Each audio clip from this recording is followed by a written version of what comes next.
Watch your mind, how it comes into being, how it operates. As you watch your mind, you discover yourself as the watcher. When you stand motionless, only watching, you discover yourself as the light behind the watcher. The source of light is dark, unknown, is the source of knowledge.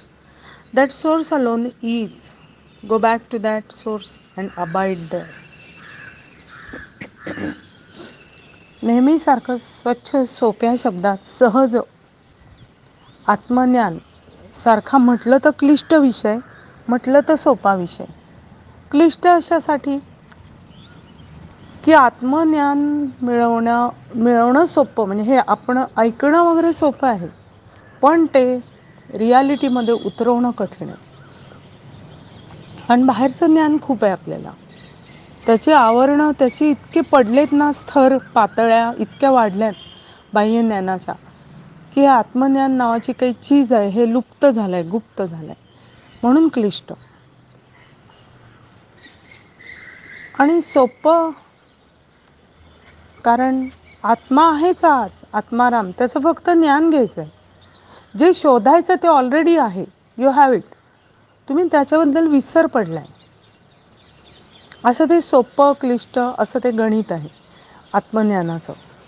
आता सांगणारा पण तेवढा ताकदीचा भेटला पाहिजे, आत्मज्ञान शिकवणारा गुरु. मग प्रश्नच नाही आहे, निसर्गदत्त महाराज भेटले. आता घेणारा किती आहे क्षमतेचा, ऐकणारा आपण इंडिव्हिज्युअल, त्याच्यावर डिपेंड करतं. असो, आज ते म्हणतात watch your mind, how it comes into being, how it operates. कसं आहे, ज्यांना हा प्रश्न पडला होता की मी कोण आहे नक्की, मी हा देह आहे का वारंवार जन्म घेणारा, असा ज्यांना प्रश्न पडला होता का मी नक्की कोण आहे, त्यांच्यासाठी निसर्गदत्त महाराजांनी जी लेक्चर्स दिली होती, प्रवचन, त्यातलं हे एक वाक्य आहे. म्हणजे हे नक्की ज्यांना आत्मसाक्षात्कार व्हायला हवा आहे अशा लोकांसाठी, हे म्हणजे मी कोण आहे ह्याचा साक्षात्कार, त्या लोकांसाठी हे प्रवचन दिलेलं आहे. त्यातलं एक वाक्य आहे. म्हणून ते आपल्याला शोध, त्याचा जर्नी दाखवत आहे. शोध मोहीम कशी करा, स्वतःला शोधण्याची स्वची मोहीम. किती गंमत आहे, किती विरोधाभास आहे, कॉन्ट्राडिक्टरी आहे की ते आतच आहे आणि त्याला शोधायचं आहे. जसं आपली एखादी वस्तू बघा घरातच असते पण हरवलेली असते.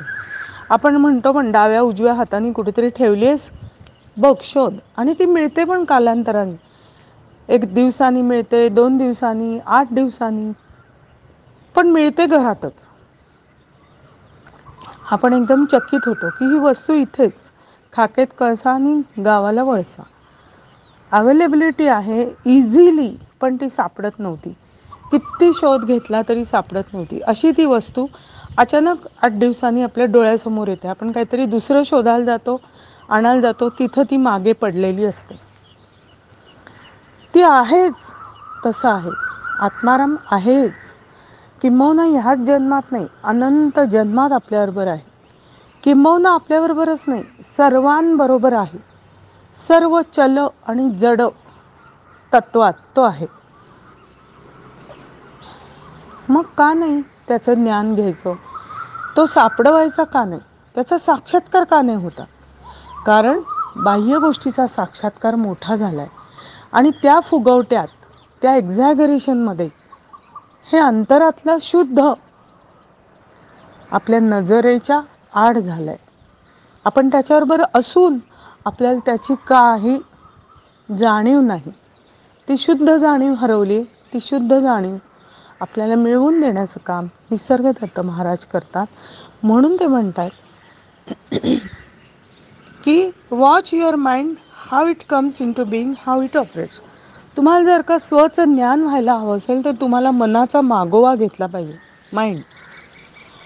सगळे संत म्हणतात बघा, मन एवं मनुष्याणाम कारणम बंधमोक्षय, असं काहीतरी ते पुढे पण वाक्य आहे गीतेत, भगवद्गीतेत.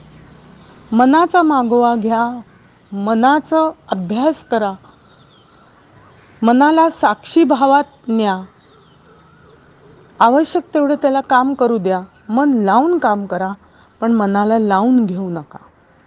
नमन अवस्थेत जगा, मन अवस्थेत काम करा आणि नमन अवस्थेत त्याचे छप्पे, त्याचे शिक्कामोर्तब, त्याचे फोटो, त्याची बीज त्या कार्याची आत पडणार नाहीत. मीच का, मलाच का, अशा टाईपची. ते बघा. म्हणून ते म्हणतात मनाचा मागोवा घ्या, वॉच करा त्याला. How it comes into being, how operates. प्रत्येक घटना सुरू झाली की तुम्ही लगेच लक्ष द्या, हां आता हे सावध व्हायला पाहिजे, मन हे काय म्हणतं इथे. अगदी साधं आपण समजा स्त्रिया ऐकतोय हे, तर मग अगदी चहा करायला मी चालले, तर लगेच मनाचा मागोवा लक्ष ठेवायचं, सावध, जणू काही त्या कुंपणावर बसून राहायचं की आत कोणता येईल भुरटा चोर. मनाच्या माध्यमाने विचारांचा भुरटा चोर आत कसा येईल तिथेच कुंपणावर बसून राहायचं. आपण आता चहा करायला गेलो, सकाळचा समजा चहा आपल्याकडे, म्हणजे कोणीच उठत नाही लवकर, मग आपण उठतो, मग सर्व घरासाठी आपण चहा करतो, दूध तापवतो वगैरे वगैरे. त्यात बघा कधीतरी एखाद्या दिवशी तरी विचार येतोच, काय हे मीच का, कोणी उठत नाही, मला कधी आयता चहा मिळणार. हे बाह्यदृष्टीने अगदीच बरोबर आहे. तुम्ही कंटाळू शकता, तुम्ही पण माणूस आहात, व्यक्ती आहात, तुमच्या काहीतरी अपेक्षा असतात दुसऱ्यांकडनं, पण तुम्हालाही आरामाची आवश्यकता असते.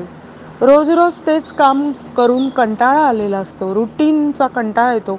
काय आहे, मीच चहा करायचा, मीच तो प्यायचा, यांच्यासाठी बनवून ठेवायचं. हे सगळं खरं आहे, हे बाह्यात सगळं बरोबर आहे.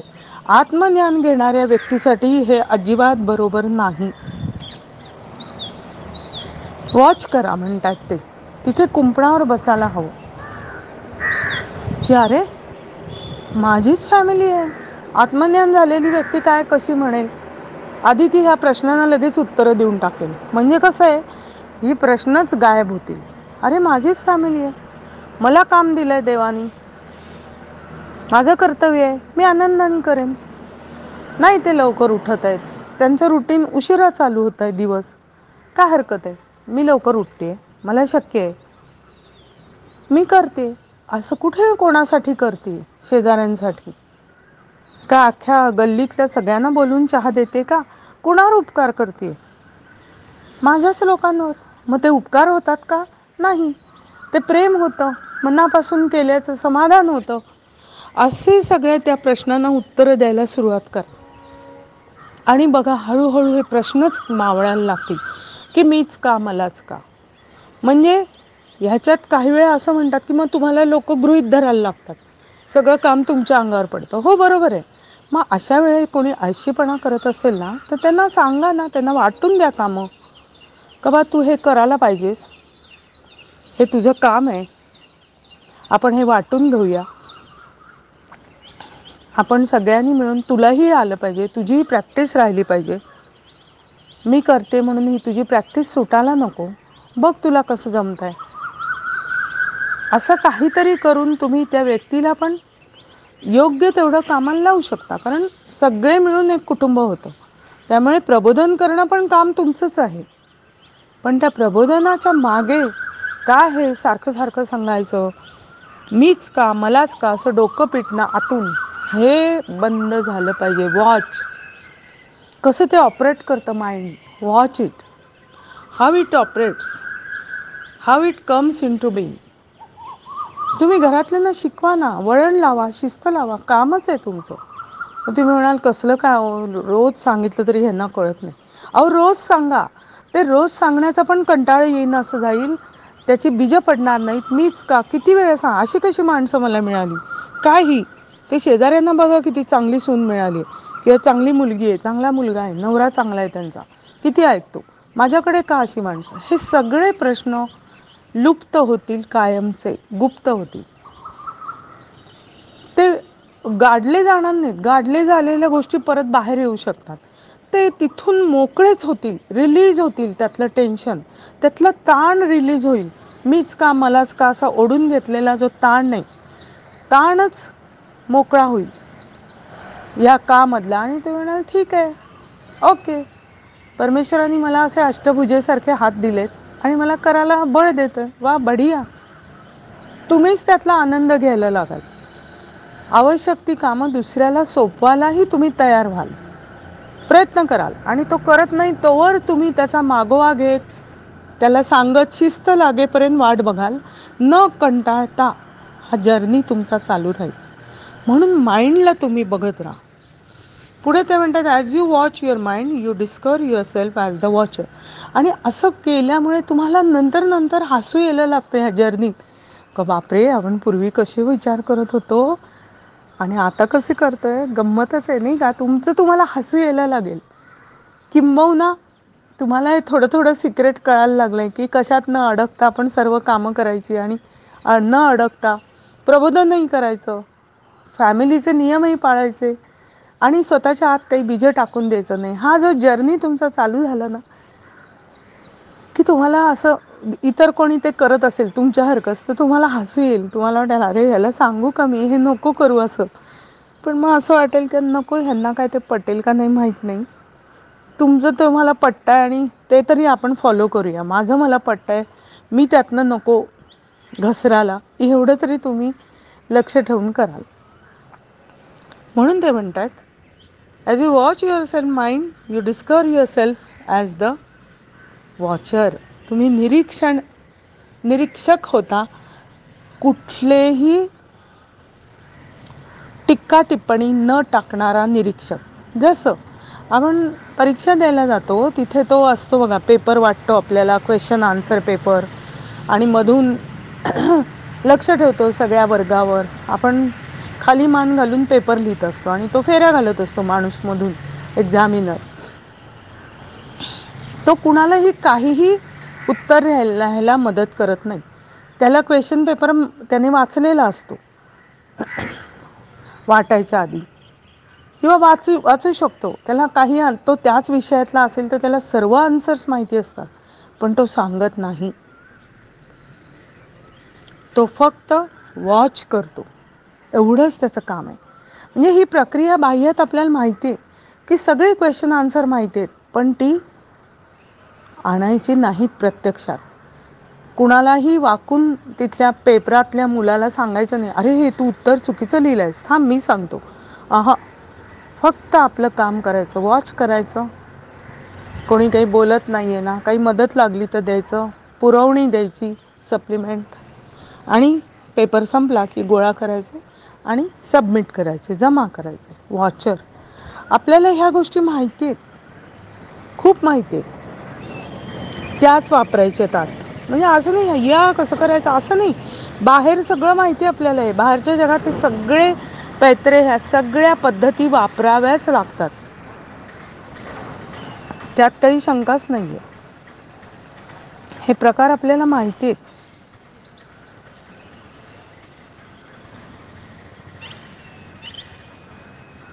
मग का नाही आपण ते अंतरातल्या ज्ञानाला वापरत.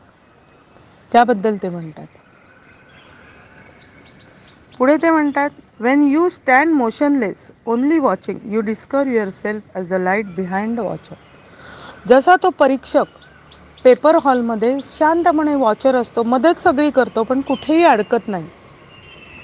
का? त्याला एक माहिती असतं त्याच्या कामाची महती, विशेषता, कामाचं स्वरूप माहिती असतं की माझं एवढंच काम आहे, मी इथपर्यंतच माझ्या मर्यादा आहे, ह्या मर्यादा मी ओलांडायच्या नाही आहेत. कुणाला मदत करायची नाही आहे परीक्षक म्हणून असताना, कुणाला आन्सर्स सांगायची नाही, कुणाला कॉपी करून द्यायची नाही, कुणाला सप्लिमेंट लागल्या तर द्यायच्या, सगळ्यांना क्वेश्चन पेपर द्यायचे. He knows his limits. त्याला त्याच्या लिमिट्स माहिती असतात आणि त्या लिमिटमध्ये तो वावरतो. एक्झामिनर, तो परीक्षक, परीक्षा हॉलमधला, तो त्यातला एक्सपर्ट विषय शिकवणारा असेल तरी तो त्या मुलांना काहीही मदत करत नाही. कदाचित त्यांनीच तो क्वेश्चन पेपर सेट पण केला असेल, मदत केली असेल, त्यामुळे त्याला माहिती पण असेल क्वेश्चन पेपरमध्ये काय आहे, पण तो काहीही मदत करत नाही, तज्ज्ञ असून. तसं तुम्ही सर्व जाणताय बाहेरचं, पण कुठेही मध्ये मध्ये फसत नाही. फक्त परीक्षण, शांतपणे सहज भावात सर्व घटना येऊ देत जाऊ देत, येऊ देत जाऊ देत.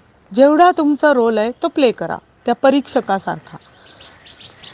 तो काय करतो, रोज येऊन तो परीक्षक म्हणून राहतो. रोज वेगवेगळ्या विषयांवर तो तिथे एक्झामिनर असतो. येऊ दे जाऊ दे, मुलं येऊ देत जाऊ देत, क्वेश्चन पेपर द्या, ते गोळा करा, आन्सर शीट 2-3 तास थांबा, कर्तव्य कर्म व्यवस्थित करा, कुठेही अडकू नका. असं जे परीक्षण तो करतो परीक्षक, सेम सहजभावात करतो ना. भले बाह्य असेल, त्याला त्याची फी मिळत असेल, सगळं मान्य आहे, पण काम तर तेच करतो जे आपल्याला निसर्गदत्त महाराज स्वरूप ओळखण्यासाठी सांगतात. आपल्याला माहितीत ह्या गोष्टी.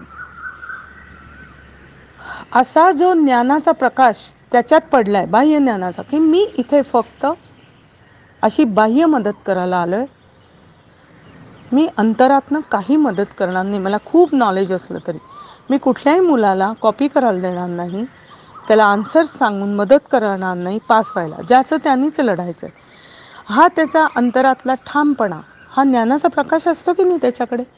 तसाच आपल्या ह्या ज्ञानाच्या प्रकाशामुळे आपल्याला समजतं की आता कशात अडकायचं नाही. कामं सुंदर करायची, वाट्याला आलेली मीच का तूच का करायची नाहीत. कोणी आपल्यावर उगीचच लादायला लागलं काम, तर त्यालाही हिशोबात ठेवायचं, कारण ते बाह्यातले नियम आहेत. त्याचंही मर्दुमकी गाजवायची नाही. कसं मी त्याला कामाला लावलं, मी लावलं कामाला, कारण ते त्याचं काम होतं, त्याला कळत नव्हतं. तो मलाच कामाला लावत होता गृहीत धरून.